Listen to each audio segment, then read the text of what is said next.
How can you develop a mindset that takes you beyond knowing what to do, but actually doing to create in your life?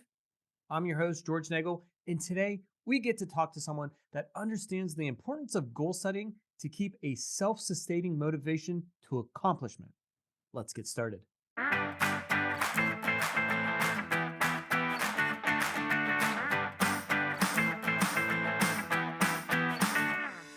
When you hear that our guest has run 10 marathons in 10 consecutive days and done two 100-mile, 24-hour marathons, you might be excused for not thinking of a person in their mid 40s with an automotive engineering master's degree.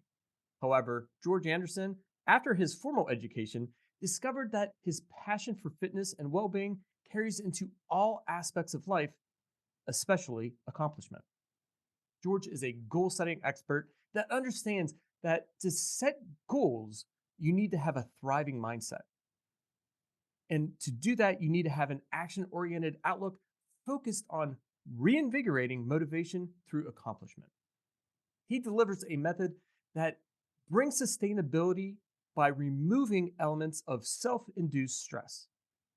His energy and excitement bring an infection that is just remarkable for clients because they can see very quickly that they can do anything.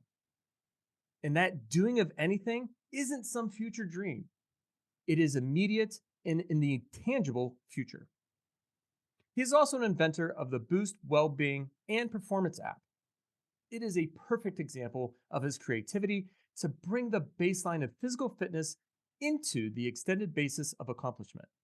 It empowers those that know what to do, but just can't seem to find that motivation to do it. Let's welcome my fellow George to the program. George Anderson, welcome.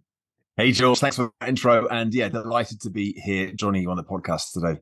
Oh, it is absolutely my pleasure because you set a standard for me because we're about the same age to really continue to reach on those fitness goals. But that's really paramount to what we're going to talk about today with goal setting and accomplishment. But I think people might be curious. Help us understand how you transition from that engineering mindset in your education to becoming a fitness guru that blends in accomplishment and goal setting. I almost fell into my engineering degree. It was through default rather than design, I think. Let's put it that way. And I think that so many kids find that this happens, not necessarily with engineering, but you sort of get tracked through your formal education because of what you may be good at, not necessarily what you want to do, what you're interested in, and certainly what you have aspirations to do in the future, unless you're one of these people who knows, I want to be a doctor, or I want to be an astronaut, and everything is geared to that. And that certainly wasn't me. So I was maths and physics. They were my subjects that I genuinely actually did enjoy them. I never really considered that they might be something that I would do as a profession, but what came to my A-levels, they were the choices, and that were kind of the final qualifications in school, sort of 18, 19. And then when it came to university, well, what do you do with maths and physics qualifications? Or do you go and study engineering? And cars, well, they're pretty cool. I mean, I couldn't drive, but still cars are cool. I'll go and do an automotive engineering degree. And actually, I can remember going through what we have in the UK is called the UCAS handbook, which is kind of university and colleges admission services. And you go through it and you look at all the courses, all the universities. Because I was quite good at maths and physics, I was looking for what are the top courses? What are the hardest courses? What are the longest courses? If I want to drag this thing out. And I found one that was 5 years long, which included a year in industry, a year in the middle, where you had to go and work professionally. Then you came back and finished off the 2 years for the masters. And so I thought, well, I'm going to do that then. And it was during that year out that I realized that actually, yeah, I'm enjoying the study, I'm enjoying the degree, I'm enjoying the lifestyle, but this is not going to be a career for me. And that was when I realized that I needed to make some decisions as to what I was going to do instead, or at least make the decision that wasn't going to be the way I went with this. So I went back to university, finished those last 2 years. And during that time, I studied for and qualified as a personal trainer or as a gym instructor. And I started working part-time in the local gym. the local leisure center, and that's where I really realized that maybe this is where I want to be. Maybe this is the path that I want to take when I do finally graduate. I knew that it was something in the fitness space, something that enabled me to share the passion that I had. So yeah, just using that word passion there tells me that it was probably a feeling that I had. I wanted to do. So it did make me happy. I enjoyed doing it myself, and I wanted to share some of that with other people in my life as well. As you progress through that sharing and getting other people um, motivated, is that where you discovered some of that correlation that you can get from physical fitness into goal setting? Yeah, I think with physical fitness, it's quite an obvious area to set goals in. A lot of the work that I did, certainly in the early years, was around running, not just with my own running, but working with a lot of other clients and who wanted to get into running well. And of course, you set yourself a goal. I want to be able to run for an hour. I want to be able to run a marathon. I want to be able to run a 10K, or I want to do it in this time or that time. And so you start looking at setting goals. It just becomes completely normal. Like, why wouldn't you set a goal? Even with weight loss, I want to lose a stone in the next 6 weeks, the next 8 weeks. Okay, so there's your goal. And it goes very smart driven. I want to be specific and measurable and all the rest of it. And I think one of the things that I noticed after maybe 2 or 3, possibly 4 years of doing this wasn't so much the correlation between fitness and goal setting, but the correlation between physical fitness and performance in other areas of life, and actually how those goals, you might set a goal, want to get better at running, but actually the real benefit came in your resilience or in your motivation in work or your energy levels. And so that's where I discovered that really, really tight correlation between how you take care of yourself physically, through how you nourish your body, how you energize your body through movement, how you restore your body through sleep, and the impact that has on how you feel and how you perform. And that's more immediate, right? You want to train for a marathon, that could take you 6 months, 4 months minimum to train for a marathon. And you have to wait until you see that progression, but you have to wait for those 4 to 6 months. Whereas you get a good night's sleep, you do some exercise, you have a good lunch, a good nutritious lunch, and you get the benefits now. You don't have to wait 4 months. You get to feel the energy, to feel that uplift in motivation and focus and clarity of thought and creativity and decision making. You get to experience and enjoy that right now. And I think that was really exciting to me when I started to notice that this was being played out, not just in my, but in what I was hearing back from the clients that I was working with. Was probably a turning point for me over a period of a couple of 3 years, where I realized that there's probably something more expansive here than just focusing on physical well-being and turning it into more of a performance aspect. When we look at how people can progress, right? And how they can sustain motivation, I talk about all the time. The first thing to do is to take action.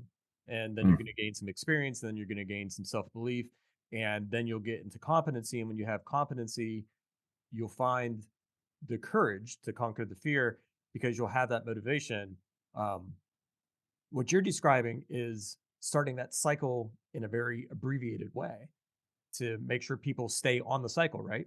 Yeah, I mean, I think when you get to a point where you've got some track record and you know that, well, what I'm doing is working, I'm seeing results, I'm feeling good, then it's easier then, as long as you maintain that coupling, that togetherness of what you're doing and why you're doing it benefits, then it's easier to maintain the motivation, because it's not something that's out there in the future.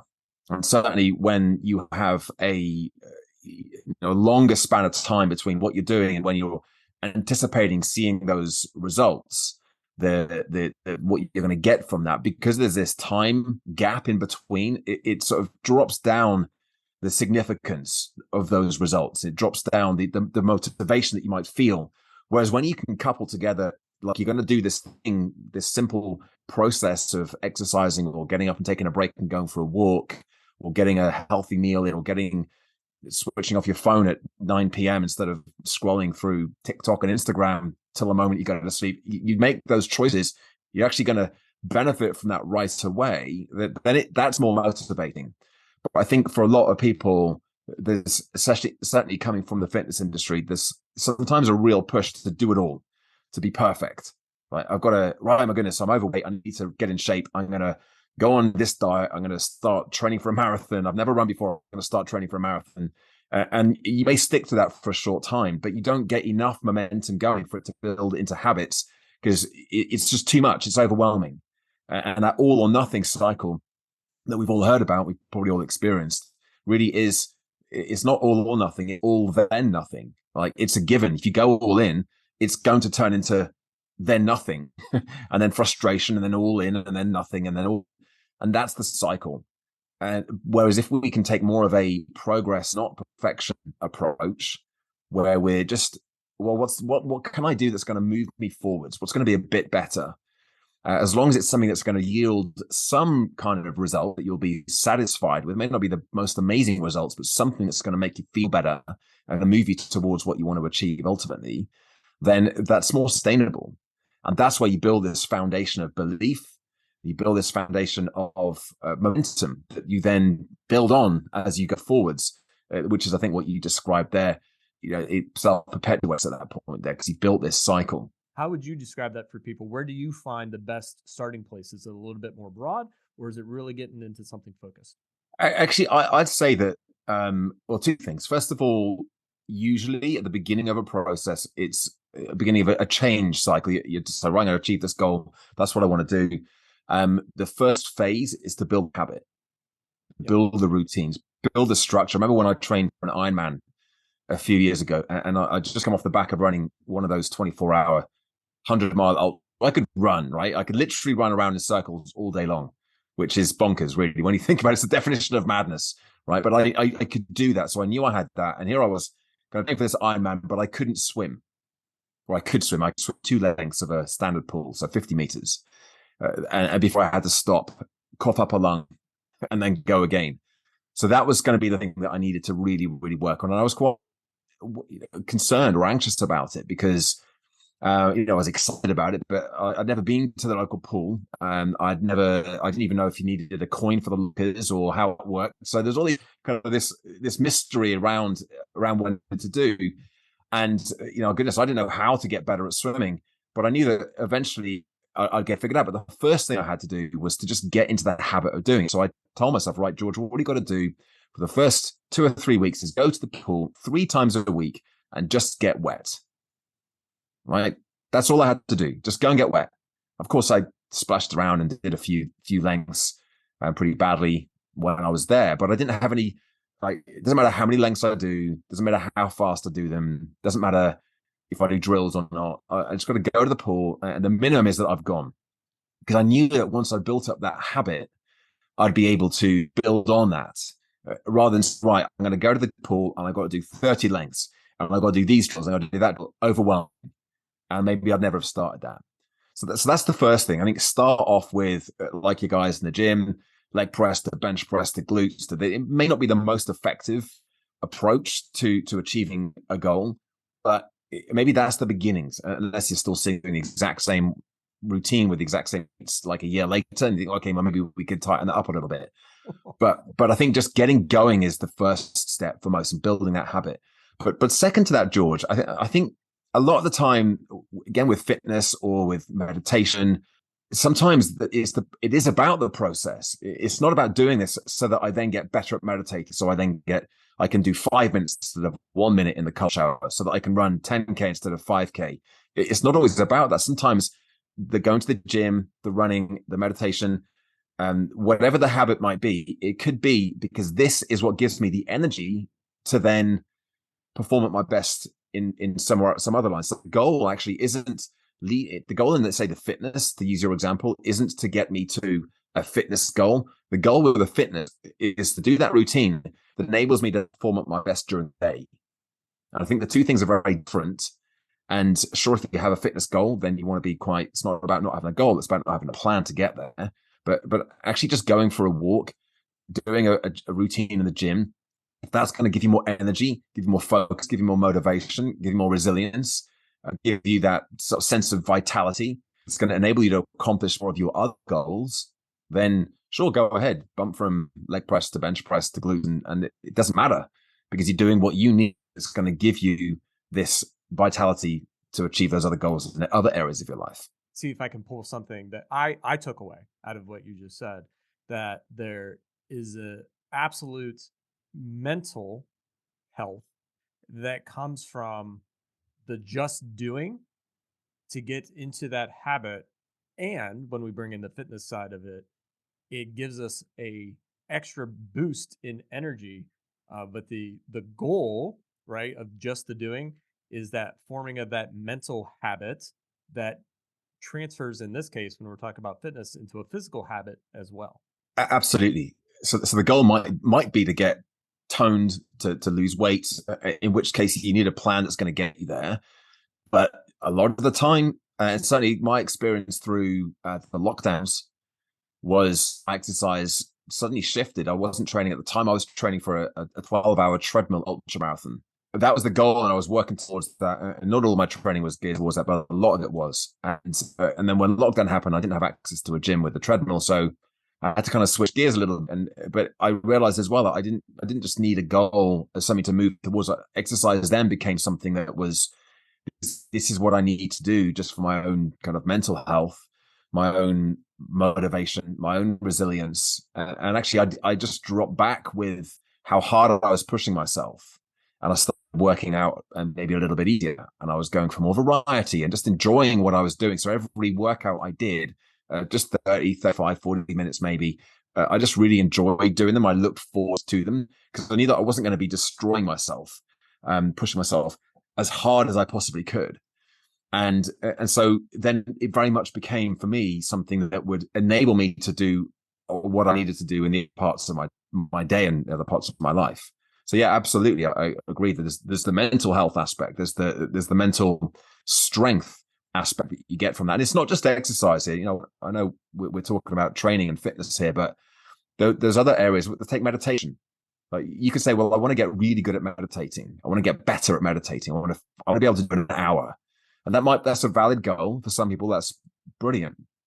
But actually, meditation for most people, the goal isn't to get better. The goal is to do it and be consistent with doing it so that it has a knock-on effect to those other areas, that sense of calm, that ability to focus, that ability to just sit with your thoughts and your emotions and not get caught up and carried away with them. It's training your ability to just get better at doing that. And actually, if you've meditated in the morning, then people might describe themselves as being calmer and more robust later on in the day compared with those days where they didn't do it. So the goal isn't about getting better at meditation. Meditation is one of many things that we do that give us that sense of performance. But just as a side note to that, George, one of the, I think, challenges that a lot of people have when it comes to sustainability with these habits, and let's distinguish between habits and goals here. So there's habits of meditation, cold showers, taking breaks, going for walks, eating healthy food, exercising, getting to bed on time, screen time limits, all of those things. The problems arise when we decouple the cause and effect relationship, and all of a sudden they become chores. Oh God, I've got to fit in meditation now. Oh my goodness, I can't get to the gym today. I'm too busy with my work. And yes, sometimes that would be the case. But then if it becomes something that's a pressure to do this, then of course you're not going to stick to it then, because it's like, well, what difference does it make? You know, I'm not getting any better at meditating anyway, because now you've forgotten that you're meditating and it's going to give you this benefit in these other areas of your life as well. So we need to keep reminding ourselves of this coupling together of the cause and effect relationship. Right. You have to have the end in mind, right? What's the purpose? Why am I doing this? Yeah. Why? It's the why. How do you get clients to the point where they can understand the difference between what I call the creativity, excuse me, which is just the thinking, right? And then the innovating, which is the doing. How do you get your clients to that space where their thinking and their doing are in sync with each other? Because if they're not, then that's where I find people kind of fall off that treadmill you were talking about. Yeah, that can be incredibly frustrating, because I think most people would probably disagree with the admonishing remarks of some fitness gurus. You say, well, if you're not doing the hard work, if you're not doing what you said you were going to do, it's because you don't want it badly enough. right? Which is just complete nonsense. Like I've never met anybody who wants to lose weight or wants to get fitter, who wants to make any changes in their life. And actually, you know what? I can't really get bothered. I'm not that fussed about it. Like when they come to a personal trainer, when they come to a coach, this is important. Like they want to achieve, they want to make changes. Like, and I know what it's like. I know how frustrating it can be to want and to know what I should be doing. Yeah, I'm not doing it. And so that question is always, as you just position there, how do you bridge the gap between knowing and doing? How do you bridge the gap between creativity and innovation, between thought and action? And I think one of the problems again that's imminently fixable is when it comes to goals, when it comes to having that purpose and that direction. Few people will write down what they want to achieve and why it's important, right? And we know that hardly anybody does that. Do that makes a massive difference. But then those people who write down their goals, they write them down and they squirrel away somewhere in a notebook or a journal and don't look at them again until a month later. Think, my goodness, I still haven't got any closer to that goal. So part of the how do you bridge the gap between knowing and doing is to stay connected to that purpose, to stay connected to what you're doing, why you want to do it, and what that goal is. And I recommend writing down some element of that goal every single day, reconnecting with it on a daily basis. When I write down my planner for the day, not just a to-do list, but like that schedule. When am I going to do these things? And some of them are, they're tasks, they're things that aren't going to light my fire. They're not going to make me think, oh, goody, I can't wait to do that today. But when I've written down my goal at the bottom of that sheet, it's like, that's the reason why I'm doing those things. All of a sudden, those things now have meaning, they have purpose, they have significance. And now I've got the motivation to do those things. So one more final kind of comment on that. It goes back to what we said about when I described that Ironman training. For me, the first step was to just get in the pool 3 times a week and get wet. And that would be what I regard as a +1, right? If you think about how's your diet? Well, it's about 3 out of 10. Most people will go, well, I need to get to a 10 out of 10. So they go from 3 to a 10, unsustainable. We just had that conversation. But what's going to get you from a 3 to a 4 or a 4 to a 5? What are those +1s on that 1 to 10 scale? Because that all of a sudden it's like, oh, well, okay, that's what I need to do. And all of a sudden now, not just I need to eat more healthily or I need to be more active or I need to get more confidence. It's, well, what does it look like? What does a bit better at eating well? What does a bit more active look like? Well, I could go for a walk at lunchtime for 15 minutes. Okay, +1. What does being more confident look like? Well, I could make one phone call this week to somebody I haven't spoken to. I could send a message. That would be an example of being a bit more confident. Or I could go and ask somebody a question. Or I be the first person to put my hand up in a class or in a conference. And that might be an example of being more confident. You're not all of a sudden going to be, Mr. or Mrs. Confidence, but it's a step in the right direction and it's something very specific and tangible. You can see, did I do it or did I not do it? And it takes that abstract, which is often what we have when we have that creativity, that thinking space. Or I want to be more of this or more of that. And it takes, well, what does it actually look like in reality? What are some examples of that would just move me in the right direction by one nudge, from a 3 to a 4 or a 4 to a 5 or a 5 to a 6, that I can actually mark, did I do it or did I not do it? That's, I think, one of the other key elements between bridging that gap between knowing and doing, creativity and innovation. George, tell us how it's the best way to get a hold of you if people wanted you to come and help them with goal setting, even for their organization or on a personal level. What's the best ways to reach you? It's just georgeanderson.com or on my LinkedIn channel as well. That's probably the best place for me for my playground, if you will, is on LinkedIn, where I put a lot of content out so people can get a feel for my approach beyond just this podcast. I have my own podcast as well, a bit of a boost, and the app, but everything's linked through there from the website. So that's probably the first place to send people. I want to thank you, George. Fantastic discussion as always. I think that you've given people a lot of things that they can take immediate action on and start to form those habits and get some motivation from. And I know I learned a lot. So thank you very much. Thanks, George. Cheers.